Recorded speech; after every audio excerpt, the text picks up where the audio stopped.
E aí, pessoal, tudo bem? Trabalho com idiomas, com aulas de idiomas há pelo menos 15 anos, exclusivamente com isso há mais de 10 anos, e eu vim dar umas dicas para vocês, professores que querem começar a trilhar esse caminho. Esse vídeo, assim, no dia 21 de setembro, o Eduardo me procurou, que ele é amigo do Atílio. O Atílio me ligou e ele falou: cara, tem um amigo meu que está começando a dar aula agora e está precisando muito das dicas, se você puder falar com ele, fale. Eduardo, eu entrei em contato com você, te respondi, prometi que a gente ia conversar, a gente não conversou, me perdoa, mas eu quero te ajudar sim, e para isso eu estou fazendo esse vídeo aqui, e você tem o meu contato e você pode me perguntar qualquer outra coisa que você acha que te falta nesse vídeo. Esse vídeo também vai para o Gabriel Almeida, que também pediu dicas e que ele começou a dar aulas agora e gostaria de dicas de como não se perder. Eu sentei aqui por uns 5 minutos e fiquei olhando para o meu bloquinho de cola e fiquei pensando, meu Deus, o que é que eu gostaria de ter escutado quando eu comecei a dar aula? Isso na época que eu já era mais noob ainda, que eu morava ainda no Japão. Lá naquela época em que eu comecei a dar aula ali, o que é que eu gostaria que tivessem me dito, porque eu me lasquei muito sem saber antes de ter descoberto sozinho. E aí eu fiz uma lista aqui de coisas fundamentais que eu quero compartilhar com vocês. Prós e contras da aula, antes da gente entrar nessas dicas. E eu quero compartilhar assim, um pouco da minha vida e da minha experiência. Gente, o primeiro trabalho pesado que eu peguei mesmo foi em fábrica no Japão. E eu tinha que ficar operando uma máquina durante cerca de 12 horas. E depois eu só fui mudando de máquinas. E aí, assim, cara, simplesmente contra a minha natureza ficar fazendo um movimento repetitivo sem que eu possa pensar. E aí você fala, tá, mas você joga BDO por longas horas. Sim, BDO eu só consigo jogar por longas horas porque eu vou fazendo outras coisas enquanto eu faço isso. Então eu perdi as contas de quantos canais eu maratonei, de quantos livros eu li, de quantas coisas eu fiz, enquanto eu ficava com o BDO operante. É por isso que eu não grindo, porque eu preciso de alguma coisa que me permita fazer outras coisas enquanto eu estou fazendo isso. Era uma tortura para mim ficar trabalhando com uma máquina lá. Depois eu comecei a trabalhar com linhas e a coisa ficou melhor, porque assim, para organizar o trabalho dos outros você tem que pensar, você tem que conhecer gente, você tem que lidar com gente, e aí eu achei que eu tinha encontrado uma coisa que, nossa, que bacana fazer. Depois eu tive outros tipos de trabalho, mas assim, todos eles pareciam um trabalho, todos eles me davam a sensação de ser obrigado a trabalhar. E assim, vivendo no Japão, eu falava, puta merda, como eu trabalho pra cacete. E aí eu queria ganhar bem, ganhava bem, eu queria comprar as coisas, eu comprava as coisas, aí eu queria ter tempo pra usufruir as coisas, e não tinha tempo pra usufruir as coisas. Então, assim, aí assim, chegou uma época no Japão que eu tinha de grana pra comprar uma casa no Brasil. Grande merda, você morar no Japão, trabalhar 12 horas por dia, 6 dias por semana, e ter uma casa na praia no Brasil. Quando é que eu vou pra essa casa? Tipo, uma vez a cada 10 anos? A riqueza, ela está muito ligada à possibilidade de usufruto, não só o acesso. Você tem que poder ter o videogame, mas você tem que ter o tempo para poder jogá-lo. Tá entendendo onde eu estou querendo chegar? Portanto, para você ser rico na vida, não basta você ter muito dinheiro. Você tem que saber o que é que você tem tesão por fazer. Aí você descobre que você tem tesão por fazer. Um descobre que é pilotar carro em alta velocidade. O outro descobre que é viajar. O outro descobre que é jogar MOBA. Aí eu descubro que é ensinar pessoas e conversar com elas. Por isso que eu acho falso essa premissa de que você, assim, eu acho impossível eu juntar 300 pessoas numa palestra de coach para dizer, descubra aquilo que você ama fazer e você nunca vai precisar trabalhar na vida, porque o cara que descobriu que ele gosta de correr em alta velocidade, o cara que descobriu que ele gosta de viajar, talvez eles sejam tão bons em fazer isso que um consiga virar guia turístico ou então blogueiro, e o outro talvez ele consiga virar um piloto patrocinado. Mas eu acho que é um privilégio para poucos descobrir alguma coisa que ele ama, que ele tem paixão, que ele tem tesão, e ainda ser remunerado por isso, e mais difícil ainda, ser remunerado bem o suficiente para levar uma vida com dignidade. Então eu acho que eu estou nessa pequena faixa de privilegiados que descobriram aquilo que amam fazer e que são pagos por isso. Logo, a primeira coisa que eu tenho para te dizer, antes de você começar a dar aula, é: você gosta de fazer isso? Porque se você realmente não gosta de fazer isso, vai fazer pelo dinheiro, você tem que saber que tem 3 formas de você ganhar dinheiro: vendendo seu tempo para alguém, usando seu tempo para fazer alguma coisa, ou então usando o tempo dos outros para fazer alguma coisa e vender essa coisa. O único jeito de ficar rico fácil é quando você coloca os outros para trabalhar para você e tem lucro com isso. É quando você vira empreendedor, quando você consegue construir uma pirâmide de Rinodê abaixo de você. Desculpa, não vai fazer isso não. Não é legal com as pessoas ficar colocando gente em esquema de pirâmide. Enfim, desculpa, gente, ter mencionado isso. Faz de conta que eu não falei. Mas assim, para dar aula, você vai estar vendendo seu tempo. Então você tem que entender que por mais que você seja bem remunerado, esse trabalho não vai te deixar rico. Diferente de um restaurante, de um mercadinho, diferente de um posto de gasolina, diferente de um negócio que você vai lentamente upando, lentamente agregando coisas a ele, e lentamente você vai fazendo esse negócio crescer tanto que ele começa a te dar mais dinheiro, a sua aula ela sempre vai te remunerar por tempo, e não necessariamente você consegue multiplicar essas aulas para sempre. E assim, não caia na besteira de achar que você vai ser um professor de sucesso se você tiver 16 horas do dia ocupado. Ter 16 horas do seu dia ocupado e alunos te pagando por cada um desses 16 slots não vai te tornar um bom professor e não vai provar que você é um professor de sucesso. Você vai ser um professor cansado durante 16 horas.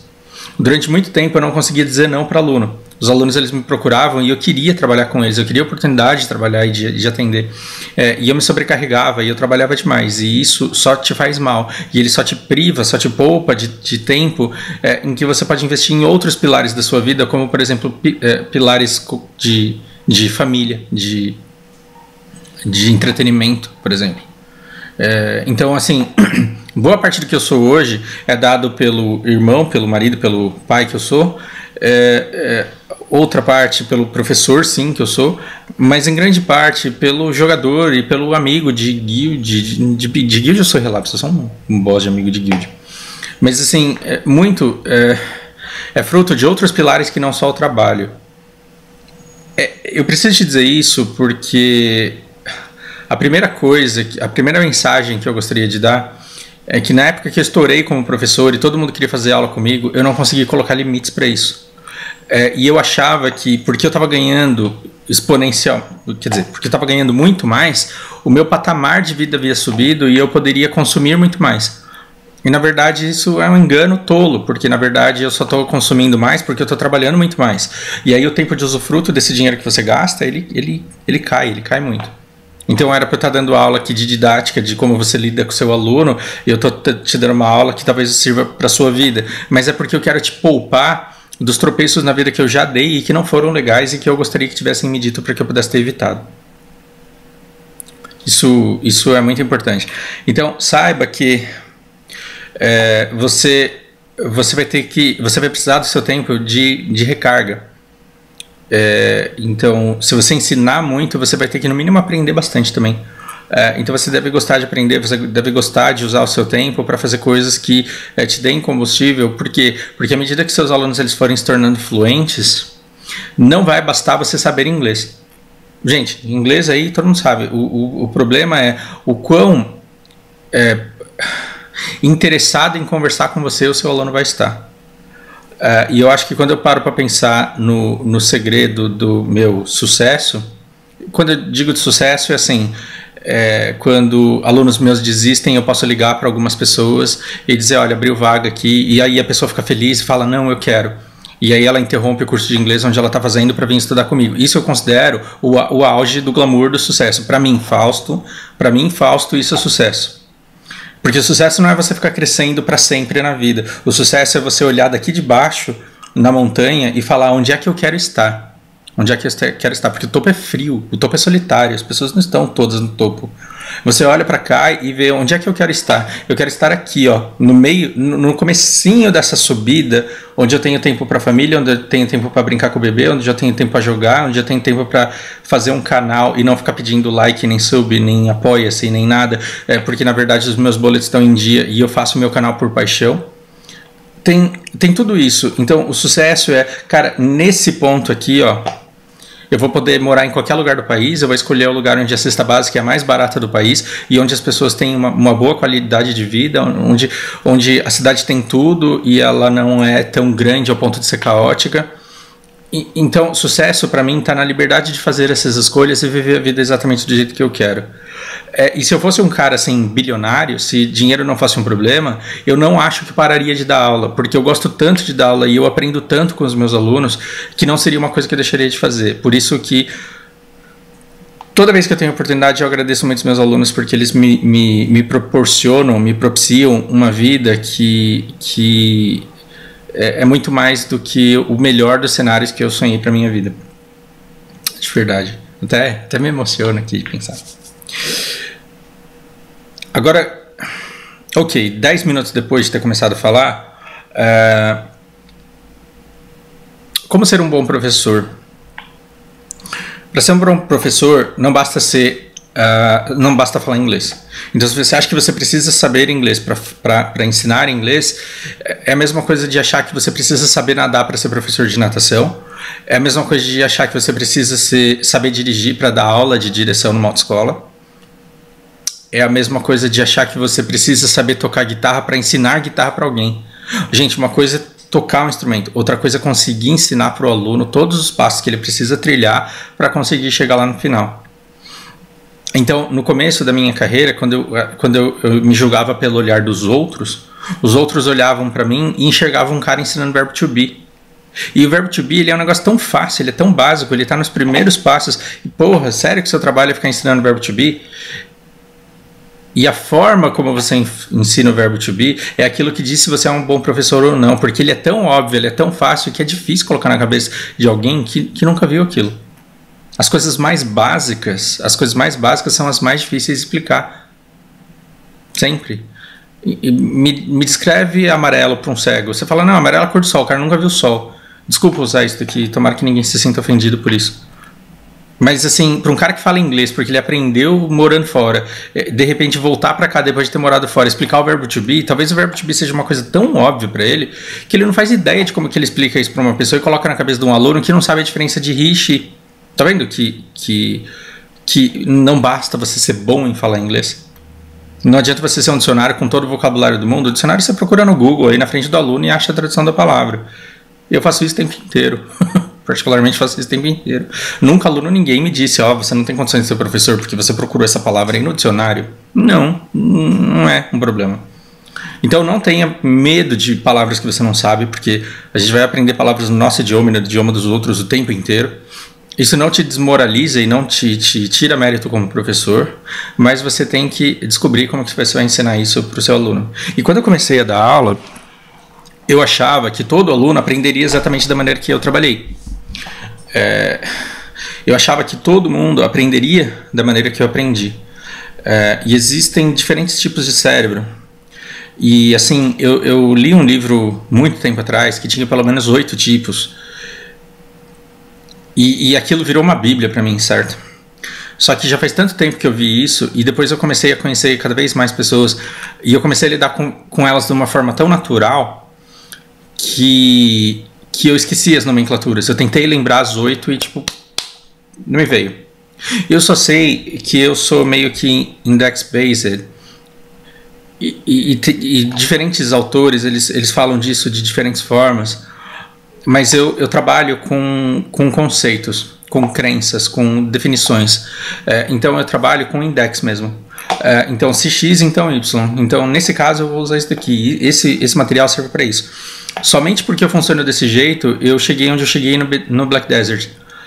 Porque quando tá todo mundo dizendo que determinada coisa não tem valor, eu olho para a maneira como o jogo funciona e falo, não, isso daqui tem valor sim. Agora não tem, mas um dia vai ter. Aí eu vou, compro tudo, e aí o dia que o negócio sobe de preço, aí eu vou lá e vendo o produto acabado com aquele negócio.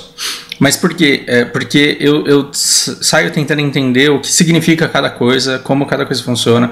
E por ser absurdamente teórico, eu tinha que ter nomenclatura para tudo. Eu tinha que ter present simple, continuous, eu tinha que saber o que era preposition, passive voice, tudo. Eu tinha que ter tudo arquitetado. E porque eu aprendi dessa forma, eu achava que todo mundo tinha que aprender da mesma maneira que eu. E quando o aluno não aprendia, eu achava que a culpa era dele, porque ele não conseguia aprender uma coisa que era óbvia. Depois que eu percebi, mesmo antes de ler esse livro, depois que eu percebi que cada pessoa aprende de uma forma, mas que elas caem em diferentes grupos que têm certas características, certas similaridades, aí eu falei, não, é obrigação minha saber a diferença de cada um e apresentar a matéria da maneira que eles melhor entendem. Por isso que eu fazer videoaulas aqui nunca, mas nunca vai ter um índice de sucesso muito grande. Por quê? Porque eu não sei quem está me escutando. Eu não sei se a pessoa é mais emocional, se ela precisa que você crie uma relação com ela, se ela precisa colocar sentimento nas coisas. Eu não sei se a pessoa é mais pragmática, se ela precisa solucionar sem refletir sobre aquilo, se ela precisa da solução imediata só para falar o que ela tem vontade. E depois que ela consegue falar o que ela tem vontade, acabou, ela não quer mais refletir sobre aquilo. É engraçado que eu vou descrevendo essas categorias e eu vou pensando em alunos, assim. Tem alunos que assim, para você dar uma palavra para ele quer saber em que situação ele vai usar isso e o que ele vai estar sentindo nesse momento. E nossa, vai ser muito legal eu numa reunião usar essa palavra. Isso é emotional. Outra coisa eu não sei não sei que palavra eu quero, mas eu quero te dizer isso. E aí você dá a palavra para a pessoa, ela não quer voltar, ela quer seguir adiante, ela é pragmática, ela é prática, ela quer falar o tempo inteiro e ela não quer refletir sobre aquilo que já saiu e que ela já falou. Se você segurar essa pessoa que é pragmática para dar uma de cortela com ela e falar, olha, essa palavra folk, ela tem origem nessa palavra grega que significava... O cara, ele vai embora e ele não volta mais, porque ele não vai ter paciência. Você pode pensar assim, quando você vai comprar uma camisa. Tem gente que quando entra para comprar uma camisa, ele quer fazer amizade com o lojista. Então quando o lojista fala, nossa, você vai arrasar, imagina você chegando na festa, mas a festa é de quem? Você cria um relacionamento ali, o cara compra 5 camisas precisando de uma só. Quando eu entro e eu quero falar algodão azul. E eu quero que a pessoa me dê do meu tamanho. Porque eu quero que ela olhe pra mim e saiba o meu tamanho. Por quê? Porque eu quero vestir, quero que o cara acerte de primeira e eu quero ir embora. Se esse cara pergunta onde que eu vou usar a camisa, eu já vou fazer uma cara feia pra ele, porque eu não tô ali pra conversar, não naquele momento. Tô exagerando, eu não sou tão antipático assim. Mas entende que cada pessoa é diferente e que o bom vendedor, ele sabe fazer uma leitura rápida da pessoa e ele sabe que abordagem funciona melhor com que tipo de cliente, e muitas vezes é inconsciente isso. Só que se você quer ser professor, você vai ter que saber. E isso não é ser falso. No começo eu achava que eu era falso, porque eu tratava pessoas diferentes de maneiras diferentes. E não se trata de falsidade. Trata-se de você ser você mesmo, mas adaptar a sua abordagem àquela maneira que funciona melhor com tal pessoa. Então não só você vai ter que trabalhar no universo do aluno, Paulo Freire, não só você vai ter que trabalhar no universo do aluno, como você vai ter que se adaptar à maneira dele de aprender. Tem um grupo de pessoas que é reaction based, é muito engraçado essas pessoas assim, porque primeiro elas reagem, depois elas pensam. Essas pessoas, elas são extremamente criativas, elas são extremamente inquietas, elas veem uma coisa de um jeito, elas não suportam olhar para aquela coisa de um jeito, elas têm que mudar. Depois que elas vão mudando tanta coisa, elas vão reagindo a tantas coisas, que a hora que você vê que é o amigo mais criativo, mais inovador que você tem. Esse cara é inquieto, e aí geralmente ele fala, nossa, ele se surpreende com a própria ação dele. Ele fala, você viu o que eu falei? Nossa, nessa hora que eu falei com você viu que palavra que eu usei? Foi sem querer. São pessoas encantadoras, e se você não souber ter a leitura adequada delas, você vai perder a cabeça com elas e querer xingá-las o tempo todo, porque elas não conseguem ter disciplina em relação a uma aula quadrada que você pode ter criado e tentado entregar. Você não vai conseguir entregar uma aula fechada para essa pessoa absorver da maneira como você preparou. Você vai ter que ter uma maleabilidade ali, vai ter que conseguir improvisar. Então, estude sobre isso. Não me pergunte o nome do livro, porque eu li há mais de 15 anos. Se eu encontrar, eu vou deixar linkado na descrição do vídeo, mas pesquisem sobre isso. Foi muito tempo aqui, foi, né? E eu tenho que ser mais rápido, mas você também vai descobrir que você tem alunos mais visuais, mais auditivos e mais sinestésicos. Alguns alunos eles precisam ver a palavra para memorizar a palavra, e para eles você vai ter que digitar. Alguns alunos eles são mais auditivos, eu, por exemplo. Para eu aprender, eu leio, mas eu não leio porque eu estou enxergando, eu leio porque eu preciso, em voz alta, me escutar falando. Ou imaginar aquela minha voz dizendo isso para mim. Eu sou muito auditivo. Por isso que eu jogo muito BDO, porque eu deixo um áudio falando comigo numa velocidade acelerada e eu absorvo todo o conteúdo do vídeo sem ter que olhar para a pessoa. E quando eu faço os meus vídeos, eu não faço os vídeos para vocês assistirem, eu faço os vídeos para vocês escutarem. É por isso que eu deveria estar no podcast. Se eu fizesse um podcast no Spotify, talvez eu teria muito mais gente me escutando e o efeito do meu trabalho seria muito melhor. É isso que eu devo providenciar no futuro. Mas enfim, você vai descobrir se o seu aluno é mais visual, se ele é mais auditivo, se ele é mais sinestésico, e você vai ter que trabalhar de acordo com aquilo que funciona melhor para ele. Então tem aluno que eu faço escrever muito, tem aluno que ele não usa o teclado para nada. Então vai depender muito. E você precisa descobrir isso. Não é tão essencial quanto isso daqui, não é tão essencial quanto isso daqui, mas ainda assim é muito importante. Quando você vai dar aula para alguém, você precisa saber se essa pessoa tem campo de atuação. Esse é o motivo porque, mesmo que eu soubesse mais japonês do que eu sei, eu não ensinaria japonês para brasileiros aqui. Porque quando você chega quando o brasileiro chega querendo aprender japonês para você, você pergunta por que você quer aprender japonês. É porque eu adoro Naruto. Mesmo que o cara assista anime o dia inteiro, não... falta ali, né? Não, aí se o cara assiste anime o dia inteiro, talvez ele aprenda, talvez ele não precisa nem do professor. Mas o que eu quero dizer o seu aluno ele tem onde aplicar, porque se ele não tiver onde aplicar, você vai ter que dar muita atividade para ele fazer. Eu, por exemplo, eu sou um professor que eu odeio ficar dando obrigações para o aluno fazer, porque lição de casa é uma coisa que eu não faço. Mas para aqueles que pedem eu dou, eu encho, nunca falta, mas eu não fico forçando o aluno a fazer atividade em casa. Mas saiba que assim, você vai ter que alinhar a expectativa do seu aluno. Por exemplo, um cara que trabalha o dia inteiro com inglês, usando o inglês para tudo, você pode dizer para ele que se ele se esforçar ele vai aprender num período de tempo muito curto e que ele vai ser um fator limitante e que em 6 meses, 1 ano ele já vai sair falando. Não é impossível isso. Agora, para um aluno que vê inglês só quando ele te encontra e ele te encontra de vez em quando, porque na maioria das vezes ele falta, você tem que chegar para ele e dizer, olha, no ritmo que você está indo vai demorar muito para você apresentar resultado. Por quê? Para que um dia você não seja responsabilizado pela displicência dele, né, em conduzir o curso. Isso é muito importante. No ponto 4 eu coloquei o sintagma do professor para o paradigma do aluno. Na linguística, o que é sintagma, eixo X? Sujeito, verbo, objeto, né? O predicado aqui. Então, no sintagma, se você aprende a falar eu vou para a escola amanhã à tarde, o sintagma são peças de roupa, né? É uma calça, uma camisa, uma bermuda, um par de sapato. Não, você não vai sair com calça e bermuda. Calça e bermuda, eles estão na mesma coluna do sintagma. Então você troca uma pela outra. Aí aqui é o que a gente chama de paradigma. Ou é eu ou é ele. Ou é calça ou é camisa. Por quê? Ou então eu e ele virar nós.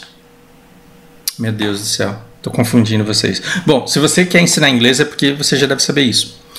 Então você vai ter diferentes tipos de palavra. Sujeitos... são substantivos, verbos, adjetivos, advérbios. Você vai ter que ensinar isso daqui para o aluno. Você vai ter que estudar essa estrutura para ele. A partir do momento que você ensina para ele, eu vou ao parque amanhã cedo, você pode dizer que ela vai ao parque amanhã cedo, que nós vamos à academia sábado de manhã, e que eles vão para a PQP no dia. Tá? Então, você vai trabalhar com o paradigma que o aluno quer. Porque sintagma é estrutura. E paradigma é vocabulário. É muito importante que você não obrigue o aluno a usar o vocabulário que você quer, do paradigma que você quer que ele aprenda. É muito importante você dar a estrutura para que ele preencha com o vocabulário que faz sentido na vida dele. Porque se eu sou jogador de BDO e eu falo, eu vou usar a minha arqueira na guerra de guild amanhã, e o cara joga MOBA, o cara não quer falar de um arqueiro numa guerra de guild. Ele quer falar do vocabulário de LOL. Então, assim, você vai estar no Present Simple, no Present Continuous, no Past Simple, no Past Continuous, e quando você der uma estrutura para o aluno, você tem que deixar ele preencher com coisas que fazem parte da realidade dele. Isso é extremamente importante. Então, às vezes eu tenho muitos alunos em seguradora e tenho alunos na área de mineração e na área de saúde também, em consultoria. Se eu for tentar pegar a mesma aula e dar para todo mundo, vai dar muito ruim. Eu tenho que, no mínimo, saber um pouco do gosto de cada um para dar algum artigo que tenha um pouco mais a ver ou não com a natureza daquele aluno. E se eu chegar com o meu texto e ele chegar com o dele, qual dos dois você acha que tem que ser escolhido? Qual dos dois você acha que tem que ser escolhido? Não é aquele que você, professor, preparou, então você acha que vai sair melhor. A aula vai ser melhor com um determinado texto porque você ensaiou. O texto do aluno, o e-mail que o aluno recebeu, a apresentação que ele vai ter que fazer, ela sempre vai fazer com que ele aprenda 10 vezes mais rápido do que o seu texto. Porque falar sobre o chefe dele, falar sobre o gerente dele, falar sobre o coordenador dele, falar sobre as pessoas que estão no mundo dele, vai fazer efeito 10 vezes mais rápido do que fazer ele ler a história da Meg e da Peg que estão no livro lá querendo viajar. Quando o cara que está precisando entregar um negócio para o chefe dele em inglês, ele vê você chegando com material, com o texto da Mary e da Peg que querem conhecer Nova York, o cara vai olhar para tua cara e vai falar, não quero ver isso, eu quero aprender a respeito do meu universo, embora o idioma seja o mesmo, embora as estruturas contidas nas duas histórias sejam a mesma, mas que você vá para aquela história que faz parte da vida do aluno e que ele tem necessidade imediata de atuar. Então, talvez essa seja uma dica valiosíssima, que a grande maioria dos professores acabam entendendo isso por experiência mesmo, né? Mas que você não deve jamais deixar de lado. Então, eu já ensinei aluno a falar inglês jogando Overwatch. E olha que eu odeio Overwatch. Eu não jogo. Eu não jogava com ele. Mas eu colocava ele para jogar e a gente ficava pegando trechos de conversa e ficava traduzindo. E aquilo que ele escutava, ele não esquecia nunca mais. E quando ele conseguia responder um negócio daquele, ele quase dava pulo de alegria. Falava, caramba, eu tô conseguindo conversar com os caras aqui. Depois do final da partida, eu pegava o vocabulário e falava assim, olha, esse vocabulário que você estudou, você vai aplicar em tal coisa. Então, numa determinada partida, você pode se expressar dessa forma. Esse aluno, ele tinha tesão por continuar estudando estruturas, e o que ele fazia? Ele começava a me demandar palavras. Ele falava, e se eu quiser dizer isso? E se eu quiser dizer isso? E se eu quiser dizer isso? É isso que faz o aluno aprender. Então o seu aluno, ele tem que se enxergar na reunião e falar, nossa, mas e se eu quiser dizer para minha chefe que na verdade o que está acontecendo é isso? Aí você vai dar essa estrutura para ele, usa o vocabulário dele e fala assim, você entrega dessa forma. E aí começa a criar outros cenários. Então se tivesse duas pessoas, aí você falaria desse jeito. E se você quisesse passar tal imagem, aí você falaria assim. O aluno, ele começa a absorver tudo aquilo, porque aquilo começa a fazer sentido na vida prática dele, e aí ele vai querer exercitar aquilo e ele não esquece nunca mais. Enquanto se você estivesse obrigando ele a ler a historinha da Meg e da Peg, ele ia falar, puta que sala não acaba logo. Entende onde quero chegar? Ok. Meu, eu tenho 3 minutos. Acabou, né, o vídeo. Eu preciso dar aula agora. Mas veja, ser 100% de qualquer por cento, ser 100% de qualquer por cento, é assim, eu já dei aula para alunos extremamente ocupados e sobrecarregados. Extremamente ocupados e sobrecarregados. Então, assim, às vezes eu ficava esperando o aluno por 50 minutos e ele chegava para ter os últimos 10. E ele chegava sobrecarregado com problemas que ele tinha no trabalho. Aí eu falava, quanto tempo você tem para me dar de qualidade? Você quer desabafar uns 5 minutos aí? Aí ele desabafava, ele contava tudo que ele estava passando. Sobrou 5 minutos, então eu vou te ensinar isso aqui, ó, toma. E aí eu deixava, eu pegava todo o desabafo dele, pegava a gramática contida ali naquele desabafo dele e falava, olha, essa estrutura você usa para dizer como você está se sentindo agora. E o aluno olhava aquilo e falava, caraca, eu consigo expressar aquilo que eu sinto usando uma coisa que faz parte de um sintagma que meu professor é obrigado a me explicar. E ele conseguia fazer aquilo e conseguia fazer bem. Então, quando eu falo seja 100% de qualquer por cento, se o aluno te der 10% de concentração, se ele te der 50% do tempo, esteja 100% no tempo que ele te contrata. Você só vai conseguir fazer isso se você aprender a respeitar o seu tempo. Você tem que cobrar pela sua disponibilidade, não pela aula feita. Isso daqui é essencial. Senão você não consegue pagar seus boletos, você não consegue controlar a sua receita, você não consegue compor a sua renda. Isso é muito importante. O aluno ser fator limitante do curso, você se tratar como um funcionário e se enxergar como uma empresa, são coisas importantes demais para eu falar para vocês em 2 minutos, porque eu vou começar a aula da Mari agora. Não dá para se tratar desse assunto tão rápido. Então o que eu vou fazer? Eu vou chamar esse vídeo de parte 1, que eu achei que não teve nada de desnecessário aqui nesse vídeo. E aí vocês aguardem, porque em breve eu lanço a parte 2 desse vídeo. E aí eu vou tratar esses outros assuntos sem pressa, porque é para não deixar nada não dito. Tá? Do fundo do coração, espero que seja muito útil e que vocês prosperem nessa carreira. Por quê? Se vocês escolheram isso, talvez vocês gostem de fazer isso. E tomara que vocês tenham metade, 10%, 5% do prazer que eu tenho de viver a minha vida fazendo isso, que é uma coisa que eu simplesmente adoro, porque não me dá a sensação de acordar e falar, puta, que bosta, eu tenho que trabalhar hoje. Não, eu tenho vários alunos e quando chega a aula deles, eu já tô com saudade deles. Então, assim, eu tenho um monte de alunos, eu tenho um monte de aula, mas assim, cada um tem aula 2, 1, 3 vezes por semana. Quando chega a hora de falar com eles, eu já tô com saudade, eu já tô ansioso para colocar o assunto em dia. E são grandes amigos que você faz. Os alunos que você fizer, eles serão grandes companheiros e grandes amizades que você vai levar para toda a vida. É uma área que não te deixa rico, mas ela é extremamente recompensadora em muitos sentidos. Do fundo do coração, espero que seja útil e a gente volta a se falar. A gente volta a falar sobre isso. Grande abraço.